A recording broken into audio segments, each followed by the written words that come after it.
All right, good morning, everybody. Changing the spark plug on the Polaris Sportsman 500 HO. Doing that along with some other stuff that I've done. I've already re-oiled the twin air foam filter. I used Lucas foam oil filter oil on that. I did that yesterday.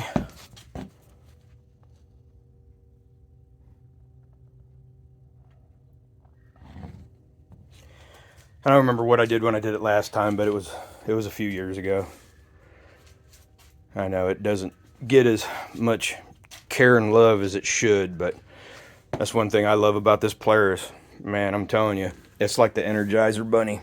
It just keeps going and going. I wouldn't have another quad other than this. Maybe, but for what I do, my utility for using this thing down at my land for hauling firewood, deer, elk. I can't even tell you how many elk I've pulled out of the forest with this thing. We had a cart that we used down there, and it worked really good. Well, I'm telling you what, to get to the spark plug, you got to take your right hand side panel off, the exhaust side. That's on this. This is a 2002. I imagine it's the same for a whole lot of years. So, but anyway, where you're after is back in there. And it is a pain in the butt, but I've already taken the boot off, and I've actually already taken the old one out. I'm just putting the new one in. What I will tell you works best is the actual spark plug wrench and socket that came with the quad. Now, I've already got the socket on there, but this is the wrench that you use in conjunction with it. I imagine that end is probably to pop the boot off. I didn't. I just used my big old crow's feet angled needle noses because I like to twist it before I try and pry it up, because I have pried the boots off some wires in the past, but I kind of use dielectric grease now on the boot whenever I put them back together. So anyway, stand by. I'm going to reach in there. So you got to reach your hand in here. The tank is molded up in there, and there is barely enough room to get your hand down in there and get the spark plug when it's fully in this socket. I mean, I'm telling you, they did their homework on clearance on this. You know, it is a tight tolerance. But anyway, hold on just a second. Okay, so I'm kind of cheating. I went and I got me a 17 millimeter socket and put that on top of the OEM socket, because it's just a pain to use their little hand wrench deal. And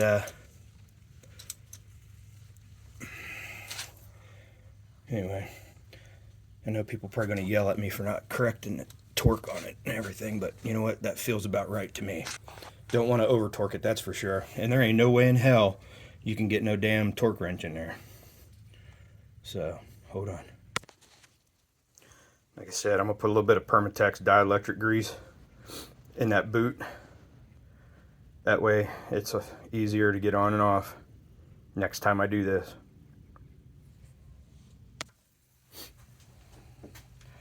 I don't know how well that's going to work out. I just kind of got the phone pinched up there, but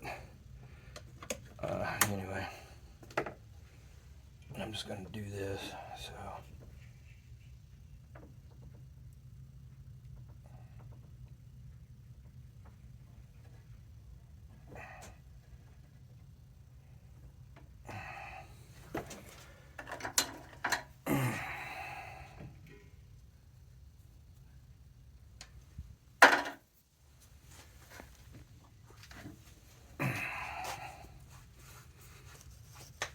a lot of people wear those gloves and all that, but you know what? When I'm working on something, I can't stand wearing gloves. I got to be able to feel the screw or the bolt or nut or whatever. I don't know. Just using gloves just doesn't work out for me.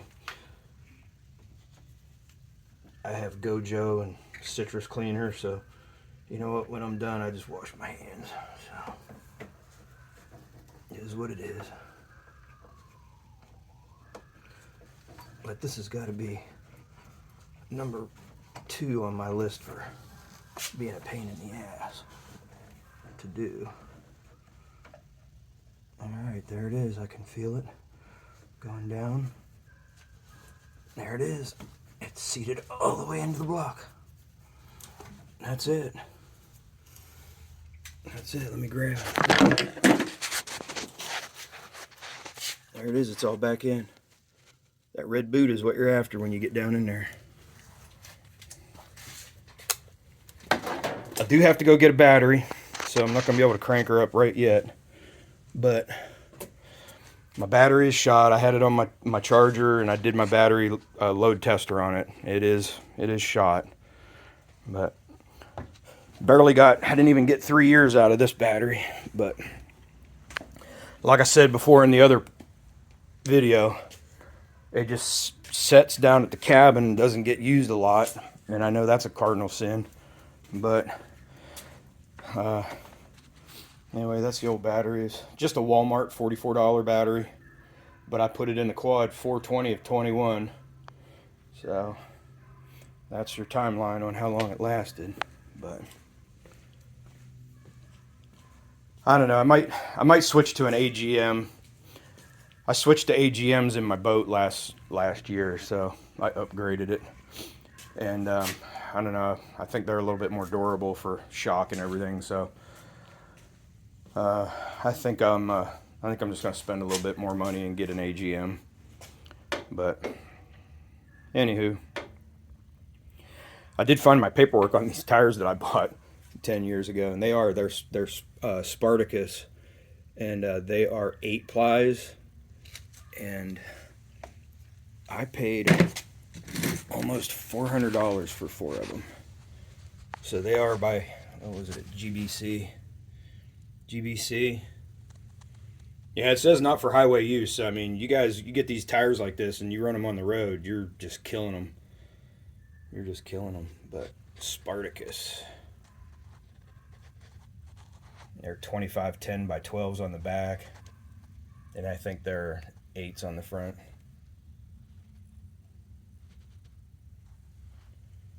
Yeah, because I did put different rims on this. These aren't my stock rims. Because it had, what was the... I think it had the 10-inch tires, because it had, the back tires were more balloony looking. And I had somebody just give me a really good deal on these 12-inch rims. The reason I switched to the 12s is there's just so many more choices for tires on a 12-inch rim versus a 10-inch rim, which was the factory size on this. But they're good tires, I'll tell you that. I mean, that's a heck of a tread. They are a heck of a tread. I had this thing when I lived in Colorado. I was riding a Class 5 Jeep trail with one of my buddies. He's a dirt biker. Rode KTM, and we were down, I don't even remember where this place was at, but it was a Class 5 Jeep trail. And we went around a turn, and I was going a little hot, and it was just a blown out, like, ravine.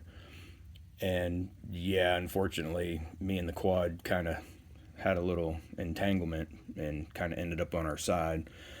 But in doing that, I blew one of my front tires off the bead.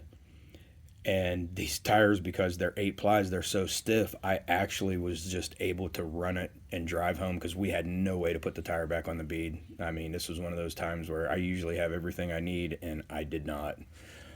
But it's because I was only living there for a couple years, and I had stuff in a storage unit, and just, you know, I did not have my quad box on the back that has all of my stuff. I have plugging kits, you know, all of the toe straps, fluid to do the old, you know, paper towel and carb cleaner in the tire to put it back on the rim, and an air compressor. I carry all that with me in that box, and I just did not have it with me. But anyway, I limped her home, and the tire still stayed up even though the bead was blown. I mean, it didn't steer the greatest, but I was able to get back to the vehicle and load it up. But those are good tires. I don't even know if they still make that tire. But, you know, because like I said, they're probably about 10 years old. Fantastic tire though. all of the tires that GBC makes are really good. I've had guys down in Arizona running some of their other tires. They have like a Dirt Dog or Dirt Devil, I think they call it. That's a pretty good tire too. But I wanted something a little more aggressive with the chevron pattern, but I didn't just want a full-on chevron tractor tire. And that's what I liked about these, because they have that alternating lug in between the chevrons. But anyway, thanks for watching. That's spark plug on a 2002 Polaris Sportsman 500 HO. Thanks for watching.